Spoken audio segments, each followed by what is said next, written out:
Well, my boss invited me, so I'll be going on another resort trip this weekend.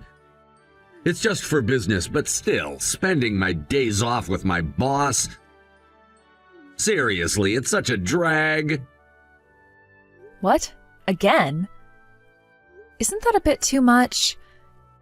You've been going away all the time these last few months, haven't you? Don't you think it's about time you took a break? I mean, even if it's a resort trip. I guess so, but it's not like I dislike going to a resort. I don't mind it, and since it's for work, there's no point in complaining about it, right? True, but still, it feels like we hardly have any time together as a couple. And remember, we had plans to visit my parents this weekend. You said you'd come with me. Well, I don't know what to tell you. It's not like I'm choosing this over you. I have work commitments too, you know? You can go to your parents' house by yourself. Even if I go, it would just be for show. The kids will be happy just to see my face for a bit. I get that it might seem trivial to you, but don't you think the kids would want to spend some time with their dad? And honestly, going back home with the kids alone is no walk in the park for me. You've never had to take care of them on your own, so you wouldn't understand. Come on, saying you have a hard time with the kids when you can have such adorable children all to yourself is really a spoiled complaint, don't you think? If you think it's just about how cute the kids are, then that proves you're not really involved in raising them. It's not just about them being cute. There are plenty of challenges that come with it, too. If the kids heard you say that, they'd be so upset. Seriously, you sound like a pretty terrible mother. If you think you can handle it better, then why don't you try doing it yourself? Stop enjoying your trips with your boss and take the kids on a trip by yourself at least once. Or even just stay home and take care of them alone for a bit. Trust me, you'll regret saying that. Excuse me? What are you talking about? You have no idea how difficult it is to travel with my boss. That's why you can say such things. I'm not going on trips with my friends. It's all really stressful. I used to go on those kinds of trips before we had kids too, you know. But ever since the kids were born, it's always been me taking care of them because you can't handle it alone, right? Realistically speaking, traveling with my boss just isn't something I can do without your support. So tell me, if I said, hey, I'm going on another 2-night resort trip with my boss, so can you take care of the kids? Would you really do that? Because I'm juggling work, house chores, and parenting over here. It's not easy for me. You're so annoying. It's because you always act like you're so put upon that I don't want to help. If you just keep your mouth shut, I might actually want to help out. It's the way you say things that makes me want to back off. First of all, what do you mean by helping? Parenting is something we should do together, especially since both of us work. Do you think it's normal for me to be the one solely responsible for the kids just because I'm a woman? You're not just here to help. You should be taking an active role. The very idea that I have to ask for help is what's wrong here. Oh, you're so damn annoying. If you have complaints, go home to your parents and tell them. Anyways, I have to work with my boss this weekend. I'm not coming home, so don't bother contacting me. This conversation is going nowhere. Hey, answer your phone. This is an emergency. I just rushed to leave you a voicemail. Why haven't you responded at all? Right now, all of our family members are rushing to the hospital, and we need you here too. You have to come as soon as you see this message. It's really serious. We're all very worried, and it's important that you get here as quickly as possible. The situation is critical, and we don't know what's going to happen. It's really dangerous, and the last thing we need is for anyone to delay in getting here. The kids are with me, so just come straight to the hospital without stopping at home. We'll be waiting for you here, and I know it's a lot to ask, but it's important that we're all together right now. please understand how urgent this is. I wouldn't be calling you like this if it weren't a serious situation. I really need your support right now, and the kids need their dad, too. They're scared, and we all want to be there for each other during this tough time. It's moments like this that remind us of how important family is, and we can't do this without you. So please, as soon as you get this message, drop everything and head over to the hospital. We're all really counting on you to be here with us. I can't stress enough how crucial it is that you come. I'll keep you updated on what's happening as soon as I can, but right now just focus on getting here. We need to stick together as a family in times like this. Please hurry. I'm so tired. Traveling with my boss is exhausting. And what's with this mountain of messages? I got your voicemail and it sounded so dramatic. You were like, "Your mother is in critical condition. Come to the hospital immediately." It felt like something straight out of a drama series. By the way, where have you been?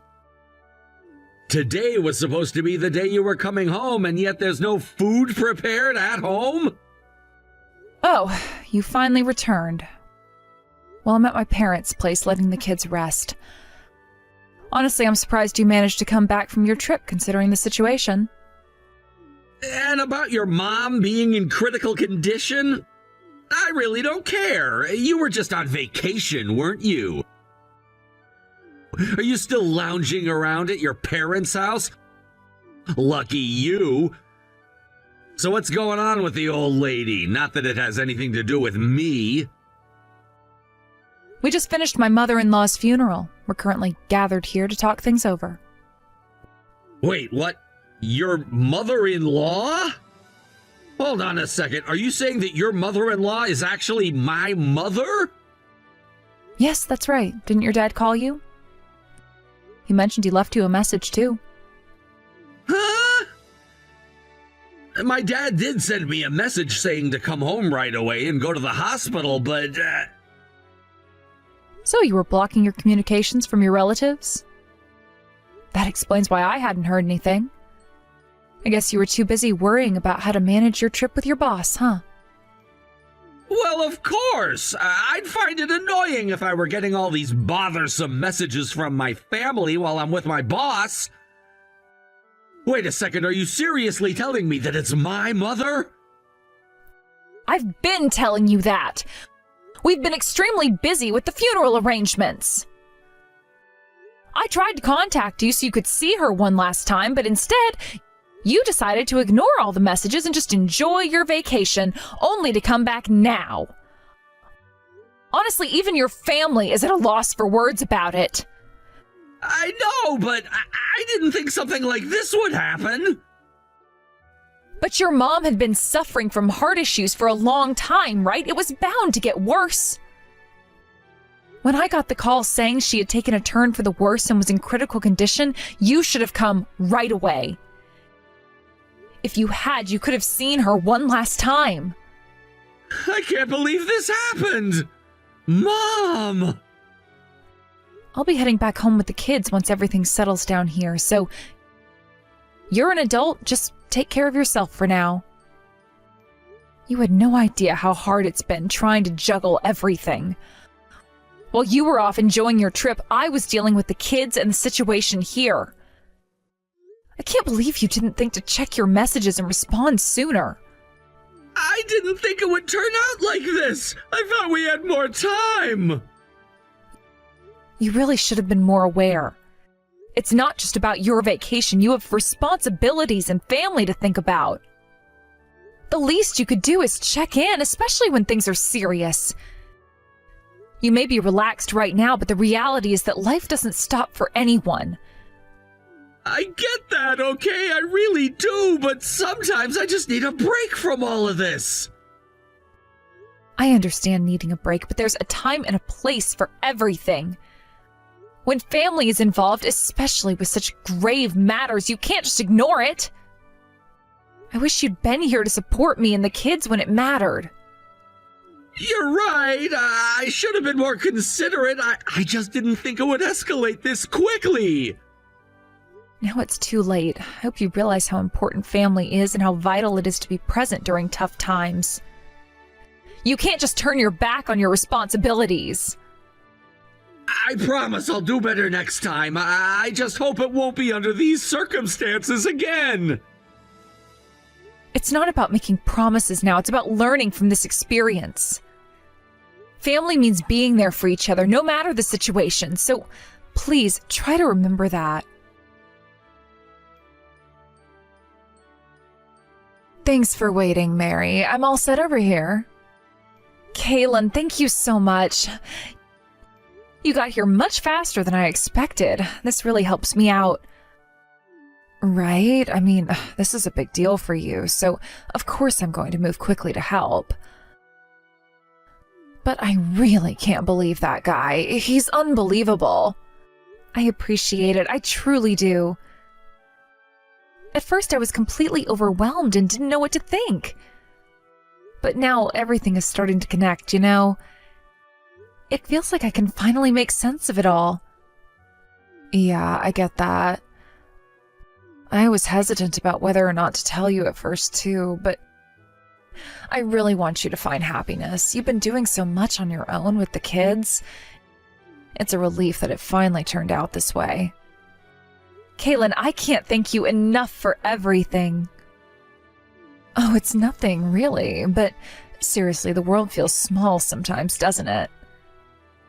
So, are you prepared for what's coming next? Are you really going to follow through and put an end to this? Absolutely! I know that this is the best outcome for me. I see. Well, that's great. Then let's stick to the plan and go for it. I'm honestly looking forward to this. I can hardly contain my excitement. It's like all the pieces are finally falling into place and I'm ready to take action. I've been waiting for the right moment to make my move, and now that I have your support, I feel much more confident. Knowing that I have someone like you in my corner makes all the difference. You know how much I've struggled with this situation, and just thinking about finally putting it behind me fills me with hope. I can't wait to reclaim my life and start fresh without all this baggage holding me back. This is going to be a turning point for me, and I'm ready to embrace whatever comes next. Let's do this together and make it happen. I've got your back just like you've got mine through this entire process. So let's get everything organized and take the first step. I'm ready to face whatever challenges lie ahead with newfound determination. By the way, I've got another golf trip with my boss next weekend. I was sleeping when you came back yesterday, so I didn't get a chance to talk to you. Wait, what? Again? How can you even think about going on another trip after everything that's happened? Your mother is in such a serious condition because you were away on vacation.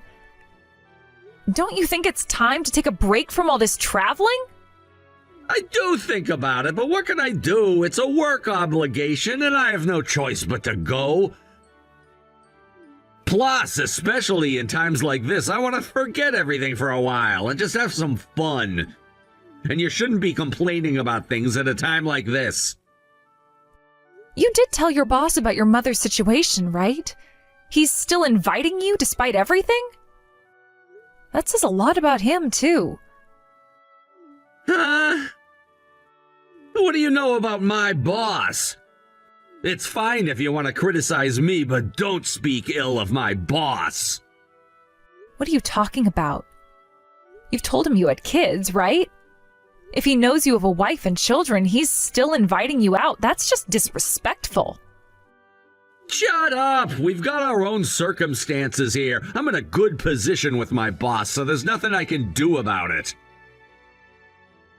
That makes it even worse. Can't you just tell him that your wife is upset? Were you in such a position that you couldn't say that?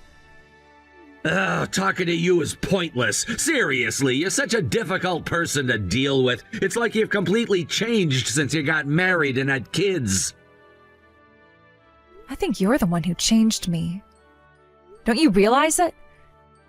You act like nothing has changed in your life despite having kids, living your life like you're still single. How long do you think you can go on like this, expecting to be taken care of like a child? Don't you understand that you're a parent now? Oh, right. So everything is my fault, huh? Just go ahead and be friendly with the kids. I'll be off having fun with my boss while you're at it. Fine, I get it. What are you thinking? Why are you in a place like this? That's what I was going to ask you. What are you doing sneaking into a married woman's house while her husband is away on a business trip? And having a cozy overnight getaway, just the two of you. Looks like you're not even in the same company, and you're not going out golfing either. What happened to that supposed golf trip with your boss? Are you kidding me? You weren't following me, were you? Well, technically speaking, it wasn't me. I just had a professional investigator check things out for me. And it turns out you were having yet another overnight getaway at your girlfriend's house today. So I thought this is ridiculous and decided to crash the party. The audacity! You're the one who should be saying that! Your girlfriend must have been so shocked that she started crying, right? At a time like this, you're still worried about her? Oh, this is hilarious. You came out half naked, for crying out loud. Sure, I had my friend ring the doorbell so you wouldn't know I was here, but still. How could you be so foolish? It's disgusting. There's no way out of this, is there? By the way, why are my relatives here with you? I brought them along. Just showing evidence wasn't going to cut it. They said it must have been a misunderstanding. So I asked them to come to the scene with me. That way they could see the undeniable proof with their own eyes, right? You've got to be kidding me! How did it come to this? That's what I was about to say. Could you bring your girlfriend out here already? If you don't want to talk outside, then just let us in the house. We can all have a nice chat together, can't we? Are you insane? There's no way I could accept such a chaotic situation. But you're the one who created this chaos. You left the kids with me, and here you are cozying up with your girlfriend. As a father, as a man, and as a human being, you're the lowest of the low. Well, that's because ever since you became a mother, you've been all about the kids. You've lost any charm or femininity you might have had, so it's no wonder. You think that's a valid excuse for your actions? I have every right to want to protect the child I brought into this world with my life, and I believe that wholeheartedly. If we could have co-parented together, maybe I could have felt like a woman again. But you've done nothing but come home and leave all the cooking, cleaning, and child rearing to me, while you play with the kids only when they're in a good mood. You sit there fiddling with your phone instead of helping with their studies. I simply don't have the time to deal with a pathetic man like you. If you wanted attention, you should have made time for me. There's no need to pile it on like that. How did you even figure this out? You underestimate a woman's intuition, don't you? The moment you started going out more, I felt something was off. You stopped wanting to be intimate, and then there were those little moments where you'd compare me to other women. You really had no idea you were doing that, did you? Huh? Was I doing that? Yes, you were. And then, just at that time, I started getting tips about you. They said you were at a resort with another woman. You'd go to popular resorts, so of course my friends would see you. This world is much smaller than you think, you know. Wait, I was being seen like that? Yep, and that's when I became convinced. But since I thought that alone would not be enough proof, I got my friends and a private investigator involved to prepare for a solid case against you. A case? What do you mean? We're married, right? We are married, huh? You're the one who betrayed me, so who are you to talk? I've been putting up with your betrayal all this time. When I told you that it was unreasonable for someone to invite you knowing that you had a wife and kids, I was angry for my beloved girlfriend, wasn't I? Just go ahead and do whatever you want because I am getting a divorce. What? But the kids are involved too! Don't you think it's cruel for them if we divorce? It's better for them to grow up in a warm, loving home rather than living with a father who's a traitor and watching his dysfunctional relationship with their mother. Why would you say something like that? Because you act so selfishly. I will definitely be filing for alimony, and as soon as the other husband gets back, I'll be talking to him. You're getting divorced from me, and you can deal with your life afterward as you please. I'll be sure to claim a hefty alimony from you, and of course you'll be paying child support too. Stop it! This is all because you stopped being a woman! You just wanted to spend time with another woman, didn't you? You have some responsibility in this too. Do you think I'm just going to let that slide? I'm managing everything while also taking care of 2 kids. Why do I have to continue to deal with someone who can't even take care of the children or help with the household chores? Dealing? I am working without any time off. If you wanted my attention, you should have saved some energy for it. You come home fiddling with your phone, eat the food I made without a second thought, take long relaxing baths in the bathroom I scrubbed clean, and sit there looking satisfied at the faces of the children I struggled to put to bed, pretending to be a father. You're a worthless man. You don't need to say it like that. I'm doing everything. And you expect me to be your night partner too? If you want me to keep looking beautiful by putting on makeup and taking care of my hair and skin, then you better start making time for me to do that. I am barely managing to keep myself alive and care for the children. And you think you can just go off and satisfy your own desires with other women? You don't deserve to call yourself a father. I'm sorry, I messed up. Just don't make this a bigger deal than it is. Please don't tell her husband. I'll do my best from now on. I don't have the space in my heart to accept the dirty person you've become. You are a criminal who broke the law, so make sure you pay for your actions. It is pathetic how you keep worrying about yourself. Oh, and just so you know, my punishments won't end here. I'll make sure to report this to your workplace as well. You were supposed to be on a trip with your boss, so we need to confirm that, don't we? Wait! Please stop! Anything but that! I'm working hard for my promotion! If you ruin that for me, my future! Have you realized the extent of what you've done before you started talking? You have no idea how much you've hurt me. You're sacrificing the children for your own desires. Finally, my husband lowered his head, ready to admit his faults, something that took far too long. Initially, I thought he would allow me and my relatives to enter his home so that we could have a serious discussion about the situation at hand. However, to my shock and a certain degree of satisfaction, he was outright punched by her father as soon as he arrived. Witnessing that confrontation was a bizarre mix of emotions, but I must admit it left me feeling quite satisfied. It was a cathartic moment, especially considering all the pain and betrayal I'd been experiencing.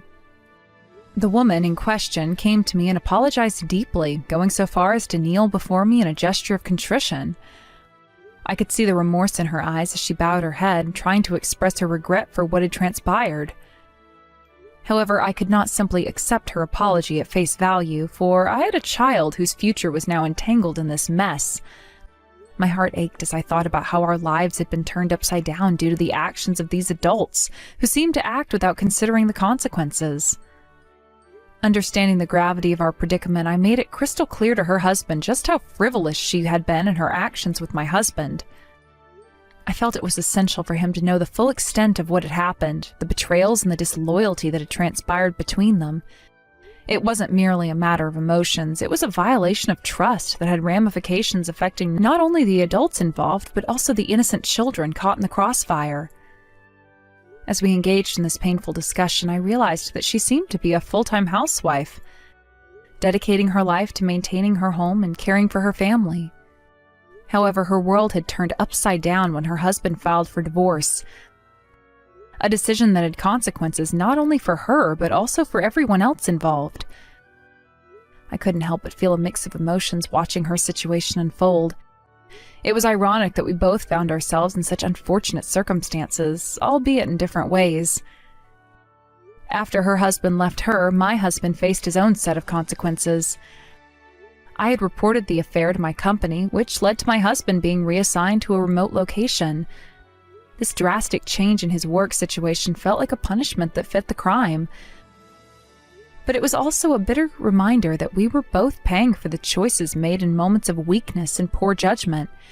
It was as if fate had dealt us both a harsh hand, forcing us to start down a path of disappointment and regret.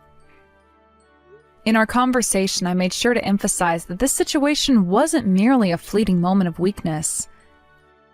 It had lasting repercussions that would follow us for years to come. I needed her to understand that while she sought forgiveness, the consequences of her actions extended far beyond a simple apology. My husband and I were now living in the fallout of their indiscretions, and it was our child who would ultimately bear the brunt of this turmoil. The stakes were high, and I couldn't allow myself to become lost in anger and revenge. As I spoke, I could see the emotions flickering across her face. Guilt, sorrow, and perhaps a hint of realization that her actions had not only harmed me, but had also disrupted her own life and family. The weight of her decisions was heavy, and I sensed that she was beginning to grasp the far-reaching effects of what she had done. It was a complex web of emotions that we were both navigating, filled with resentment and a yearning for understanding.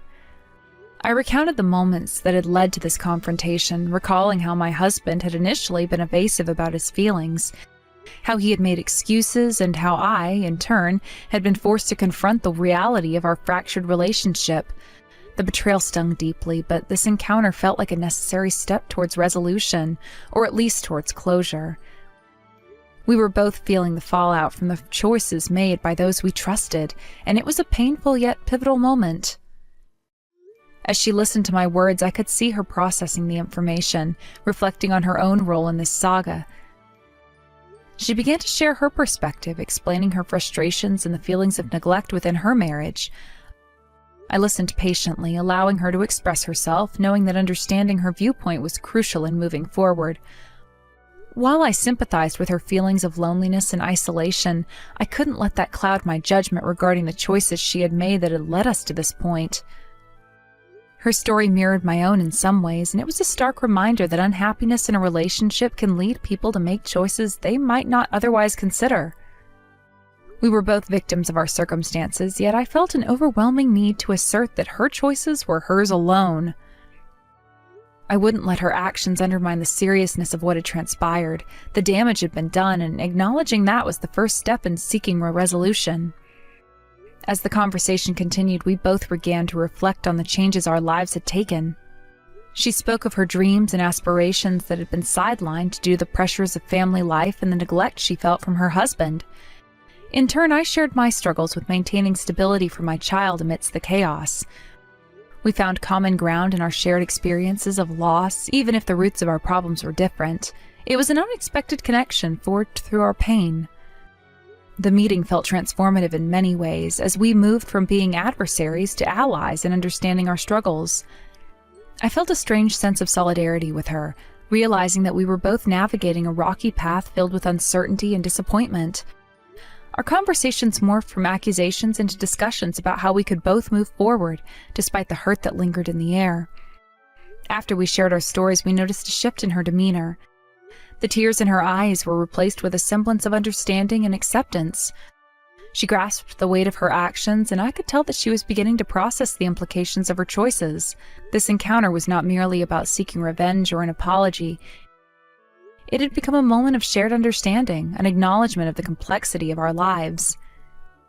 In the end, we parted ways with a newfound sense of respect for each other. It wasn't a resolution to all our problems, but it was a step toward acknowledging the reality we faced.